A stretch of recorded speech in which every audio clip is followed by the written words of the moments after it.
장관님, 우리 이재명 대통령께서 산재와의 전쟁 한 일주일 전에 선포하셨죠.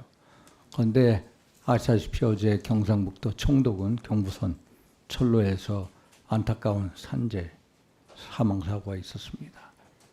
장관님, 이 어제 사고가 중대재해 맞습니까?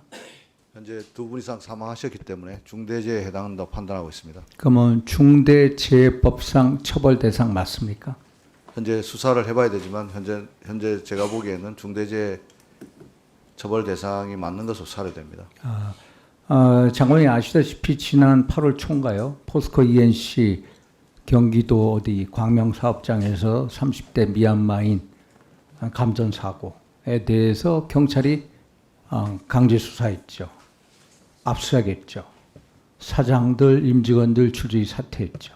심지어 대통령께서는 면허 취소까지 말씀하셨습니다. 그러면 이와 같은 논리로 똑같이 어제 중대재해법상 처벌 대상이라면은 당연히 경찰이 코레일에 대해서 강제 수사해야죠. 맞습니까? 지 고하를 막론하고 엄중하게 수사하겠습니다. 또 압수수색해야죠. 또 코레일 사장 당연히 사퇴해야죠. 당연히 사퇴. 적어도 우리 국토교통부 장관한테 사퇴 요구를 못할지언정 코레일 사장은 당연히 책임을 지야죠. 여기 코레일에 대해서 면허 취소할 수 있습니까? 취소 못하죠. 그래서 제가 이런 말씀을 드리는 이유는 이게 어떤 산업 안전 포퓰리즘이 답이 아니라는 겁니다. 이게 제재 만능주의가 답이 아니라 강력한 처벌보다 중요한 것은 미리 예방 시스템을 만들어 달라. 그래서 정부 정책에서 이런 면에 대해서 주안점을 줬으면 하는 바람을 말씀드렸고요. 노란봉투법 시행에 대해서 장관님은 빨리 시행해야 된다라는 입장이시죠. 네, 그렇습니다. 그러면 노란봉투법이 시행이 된다면 노사 갈등이 심화될 거라고 보십니까? 아니면 심화가 안 될 거라고 보십니까?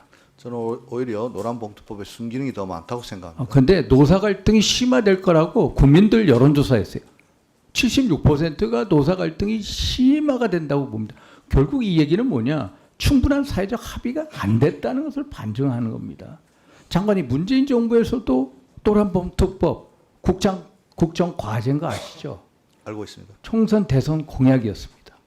그런데 이 환노위에서 노란봉투법에 대해서 문재인 정부 때 토론한 적 있습니까? 논의한 적 몇 번인지 아십니까? 딱 한 차례 했다고요. 한 차례. 그러면 문재인 정부에서는 왜 이 노란봉투법 시행을 안 했을까?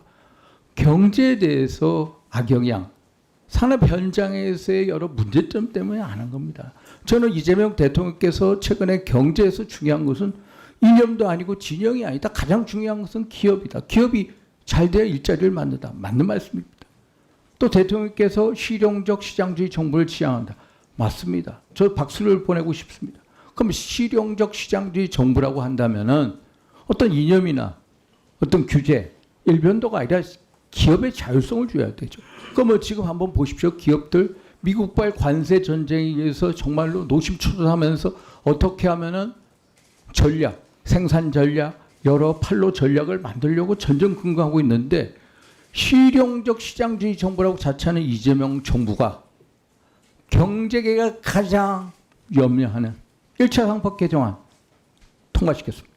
2차 상법 개정안 그토록 반대하는데 통과시킨다고 하고 또 3차 상법 개정안 하겠다고 하고요.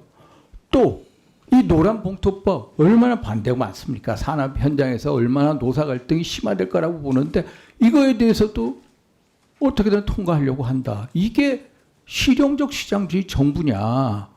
기업의 자율성, 기업의 요구 틀어주냐? 아니다. 저는 반기업적 시장주의 정부라고 생각을 합니다. 어떻게 생각하십니까, 장관님? 이재명 정부의 노동정책은 친노동이 반기업이 아니라는 걸 입증하는 것입니다. 그런데 지금 행태를 보면은 이렇다고 말씀드려요. 지금 경제가 얼마나 어렵습니까? 수출 부진, 내수 침체되어 있습니다. 경기 계속해서 침체 국면이고요. 소비 위축이 돼서 한번 보십시오. 줄줄이 소상공인 자영업자 폐업하고 있습니다. 저출산 고령화 때문에 잠재 성장률 2%에서 줄줄이 하락하고 있습니다. 저성장 고차가 돼 있는데 정말로 저는 이 정부가 경제를 잘해서 코스피 5천이 됐으면 하는 바람을 가지고 있습니다. 그런데 엠챔 미국 상공회의소 그 회장 김 회장 장 킴이라든지 유럽 상공회의소 회장 뭐라고 얘기합니까? 노란봉투법이 시행이 되면 철수하겠다. 이게 바로 코리아 디스카운트 아닙니까? 제가 예, 장관님. 예, 제가 두 기관 방문해서 예, 충분히 아니 그걸 알겠습니다. 얘기하는데 대화하는 건 좋습니다. 그것을 대화를 하되 그쪽의 요구를 충분히 참작해 달라는 겁니다. 이런 상황에서 코리아 디스카운트가 된 코스피 5천 절대로 이루어지지 않아. 3천도 어렵다라는 말씀을 드리고요. 지금 6개월 내 시행령 만들고 계십니까? 예를 들어서 사업자 범위에 대해서 실질적 지배 있는 거? 네네. 시행령 만들어도 그게 시행령 만들어봤자 뭐합니까? 줄줄이 노사 갈등이 되고 거기에 법원에 갈 거고요. 교섭창과 단일화 이것도 시행령 만든다고 제대로 만들어지겠습니까? 예를 들어서 공무원 노조 극단적으로 얘기하면 누구한테 얘기하겠습니까? 이재명 대통령을 상대로 교섭 요구할 수도 있는 거고 또 현대자동차 1차, 2차 협력사업소도 마찬가지로 정의선 회장 나오라고 할 수 있는 겁니다. 그래서 저는 이 노란봉투법의 어떤 취지, 선의 이것을 존중합니다. 그러나 법안이라는 건 선의도 중요하지만은 법적인 안정성, 사회적인 충분한 논의가 돼야 된다. 그래서 어떤 노동자의 권익 강화, 저도 맞다고 생각합니다. 그러나 그런 만큼 우리 경제계 산업 경쟁력을 유지하고 강화시키는 것도 이것도 중요한 목표다. 이거에 있어서 어떤 조화 균형을 맞춰달라. 그래서 이 법안을 강제적으로 뭐 본회의 하겠다. 이거를 막아달라. 제고해달라. 그래서 대안을 찾아내는 노력을 계속해달라는 말씀을 드립니다. 한번 답변해 주시죠. 존경하는 윤상현 위원님 말씀하신 내용을 잘 귀담아서 이 노란봉투법이 반기업법이 되지 않고 노사 상생의 새로운 패러다임을 만드는 데 기여할 수 있도록 그리고 현장의 불안정성을 제고해서 안착될 수 있도록 최선을 다하겠습니다.